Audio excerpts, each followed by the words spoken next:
Welcome to the Trent England Show this Tuesday afternoon. Sorry we're a little bit late today, but I had an event I had to run out to at our normal lunch hour time. We'll be back. Actually, we won't be back during the lunch hour tomorrow because tomorrow there's a very special event right here where our studio is on the campus of the Oklahoma Council of Public Affairs. Labor Commissioner Melissa Houston will be here with the Federalist Society to talk about occupational licensing, which sounds a little bit wonky, but this is a really important topic. If you care about people being able to get a job, if you care about especially the least of these, right? People trying to just get that first handhold or that second handhold at the bottom of the economic ladder. This is a really important topic, and Labor Commissioner Melissa Houston is one of the leaders, really the leader in our state as far as those in elected office on this issue of trying to create more economic freedom. You're invited to come out to that. There's still time to register for that, and I will put the link up. Actually, I already put the link up at the Trent England Show Facebook page, so you can hop over there at any point and register for that luncheon tomorrow with Melissa Houston. We'll probably do the show just a little bit before, a little bit after our regular time, but hope I'll see you there at that event. But thanks for watching the show today. We're going to talk about the Oklahoma State Department of Health in just a minute. You know, the Oklahoma State Department of Health is tasked with tracking epidemics. It's one of the things that they do in Oklahoma. They're tasked with tracking epidemics, outbreaks of dangerous diseases. And so it is ironic and sad that the Oklahoma State Department of Health has become a symptom of one of the epidemics that is really sweeping our country in this 21st century in which we live. But let's go to another symptom of what I submit to you is the same thing, the same kind of problem that the State Department of Health has, and that's over at the Boy Scouts, or whatever they call themselves now. I don't know. I don't know, and I don't care. And look, I don't really care what the Boy Scouts call themselves. I don't even care that much that the Boy Scouts are allowing women, and they've actually allowed women in their Explorer Scout programs for a long time, right? What matters most is what they teach and the values that they inculcate. For better or for worse. And if you want some evidence that, you know, of course, all these things do actually kind of sort of go together. If you want evidence of that, just look at the upcoming Boy Scout Jamboree. Because apparently the newest accoutrement for the Boy Scouts uniform is a condom. I'm sorry that I have to talk about it on the show, but look, this is something people should know about. This is actually in the guidebook for the upcoming Boy Scout Jamboree. We can pop this up on the screen. They must ensure that condoms are readily and easily accessible for all participants. That is the position of the Boy Scouts Jamboree, or again, whatever they call it. I'm going to call them the Boy Scouts because I don't know. That's what people think of here, right?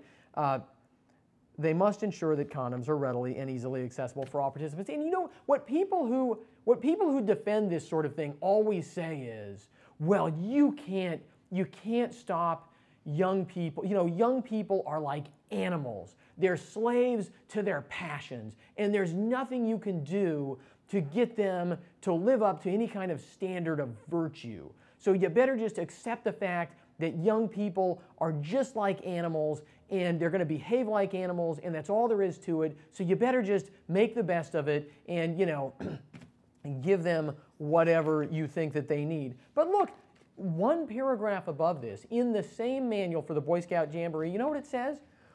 It says drugs are, quote, strictly forbidden. We can pull this up too. Drugs are strictly forbidden.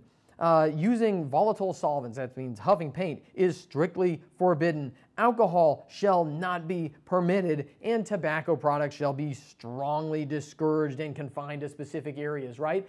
It is not as, and this is of course exactly true, right? All the people who push all these different programs that treat human beings as if we are animals with no hope of achieving any level of virtue, any level of self-restraint, all those same people, right? They pass out condoms to the kiddies, and then they turn around and they talk about the evils of tobacco and how we have to stop people from eating sugar, right? And all these things, right? Because ultimately, they believe in controlling other people's lives. They just don't believe in morality. They just don't believe in virtue. And again, it's not so much what they call themselves, right? I don't care that much about that, right? It has nothing to do with whether they have good intentions or bad intentions, really, right? These people all think that they're doing things that are good when they go out and tear down, they tear out the supports that undergird society. They actually think they're doing good things for the most part.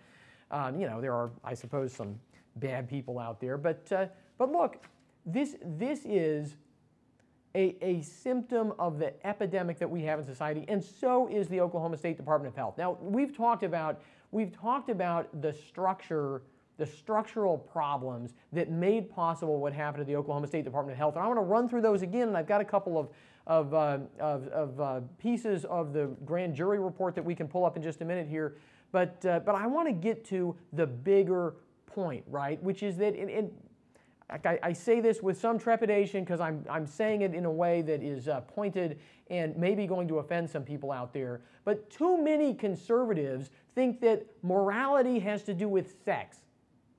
And it's the other way around. Sex has to do with morality, but morality has to do with everything. Every decision that we make in our lives, just about, I mean, with the exception of a handful of things that have to do with personal taste, right? What kind of ice cream do you like? Almost every decision that we make in our entire lifetimes has some moral component of it, right? And what we have seen and are still seeing at the Oklahoma State Department of Health reveals the same kind of destruction of virtue, disregard for virtue that we see in all these other areas, and we should treat it the same way. We should be disgusted by it, repulsed by it, and we should want to change it. We should want to figure out why these things can happen, and we should want to change it. Okay, look. Here is one of the statements. I'm going to do this throughout the week, just pull up little pieces of this. It's an 80-page report, so some of us will read the whole thing, but I'm going to pull up some of the more pungent sections from this report on the State Department of Health from the multi-county grand jury, and here is one of the quotes here. And we're going to get to the fact that this is actually illegal, but the quote here is, to be clear, none of the dollars kept in the OSDH slush fund appear to have been used in an illegal manner. Again, more on that in a minute. However, by not correctly reporting its budgetary figures and by hiding these monies in a way that the legislature would not know they existed, the OSDH requested and received appropriations from the legislature by presenting itself in a false financial position. Look, this is fraud. Now, illegal, I'm going to show you where we're sure that some of this is criminal, even if some specific things are not criminal. But look, this is blatantly illegal. It violates the basic structures of our government. I don't expect, this all was prepared basically under the aegis of Attorney General Mike Hunter. He's the same executive branch official who used to work directly for Governor Mary Fallin, was appointed by Governor Mary Fallin, just like a lot of the other people who were involved in this situation at the health department. And he's also the guy who said that, oh yeah, you can take money out of the Constitutional Reserve Fund anytime you want, as long as you pay it back at some point. So, I'm not outsourcing my moral or legal judgments to the Attorney General's office these days. But look, this is, you think about this. We have an analogous situation in Washington, D.C. right now between different parts of the executive branch and Congress, and maybe I'll talk about that at some point later in the week. But look, as I said yesterday, anybody who understands basic American civics, basic Oklahoma civics knows we elect members of the legislature to represent us, to write the laws and write the budgets, and the people in the executive branch are there to carry out the laws passed by our representatives. This is especially important when these people are not elected. They're appointed, and they're oftentimes appointed through a multi-step process where there's very little responsibility or accountability. These people are supposed to exist in a framework of law, and they either do or they're tyrants. They may be petty, little, grubby, ignorant tyrants, but they're tyrants nonetheless, right? They may be bad at being tyrants. They may lose all the money that they stockpiled in their slush fund, but they're still lawless tyrants, right? Again, they're people who are lacking of virtue even at the same time that they believe they're doing good. We have got to wrap our minds around that, right? What else? What else do we have here? Let's put up the other quote from this report. One of the things that they did at the Oklahoma State Department of Health is they just plumb made up numbers. Well, I guess the first quote sort of got to that too. They had a budget they wanted to submit to the legislature, and it was out of balance. And so what did they do? They, quote unquote, plugged the gap by increasing projected federal revenue by $10 million. They made up money, increasing projected federal revenues by $10 million in order to balance the budget that was submitted to OMES. And it says here the CFO believed this meant the budget being submitted was not balanced. Well, yeah, I mean, that's not, obviously that's the case, right? Lying internally, lying externally, lying within the executive branch, lying to the legislature. Ultimately, it's just lawlessness, right? It's lawlessness. And what, I mean, all of that, right? All of that suggests, as we put it softly, suggests a certain lack of personal virtue, right? What is virtue? Right? It's the idea that we're not just slaves to our passions. We're not just trapped in our immediate moment. We don't have to do the easiest thing right now. We can actually make sacrifices in the present to do things that are better than that. We can actually choose to serve our broader community rather than just to serve ourselves. We can actually follow the law rather than just doing whatever we think we ought to do, right, as if we are a law unto ourselves. We can actually have a government of laws and not of men and women, right? I mean, that idea hinges on virtue. There is no rule of law, there is no government of law unless we have personal virtue, because without virtue, everybody, as soon as the door's closed, as soon as they're out of sight, as soon as they think they can get away with it, they will break the law. I mean, you know, not all the time, but anytime they personally decide that they have a better way, a more expedient way, a way that better serves themselves, or maybe that better serves somebody else, right? They will break the law if they have not virtue, and we will have a lawless society, right? If we cannot go to young people and say, you know, there's actually a virtuous way to live your life, and there may be some things that you don't want to do right now because it makes your life better later on. If we as adults have lost the ability to explain that to young people, it's because we've lost the ability to live that way ourselves. And we see people doing this in government. We see people doing this outside of government, by the way, too, but we see people doing it in government. And what's the kicker to all this? I went and I pulled up the Oklahoma State Board of Health. Now look, the Oklahoma State Department of Health reports to the Oklahoma State Board of Health. And the Oklahoma State Department of Health was lying to their superiors at the Board of Health. However, the people on the Board of Health had a responsibility, a fiduciary responsibility to manage that department, to oversee that department, right? And we now know, maybe I'll give you some of these quotes later in the week because it talks about this in the grand jury report. We know that even when the State Board of Health was notified of financial irregularities, they did squat nothing. Nothing. And I would also say that even beforehand, even before that, right, how could it go for years and years and years with they never asked any questions? They never thought there's a bad smell about some of this here, right? But look, I mean, even if you want to give them a pass for their ignorance while they were apparently being lied to by the people who they hired to work for them, we do know that after they discovered what was going on, they didn't do anything. That is a failure, and it's a legal failure, and yes, it's a moral failure. And you know what? They're pretty much all still there, right? This is what, now, look, I have very high standards for people in politics. I have very high standards for people in politics. I think that, you know, I don't think that people who are cheating on their spouses should run for office. You know, I think that if you can't follow one vow, right? If you can't take one oath and mean it, then look, and lots of people, I guess, have failings that way. Fine, that's a personal problem until you run for office. Then it's a larger problem, right? And so look, I have high standards for people in politics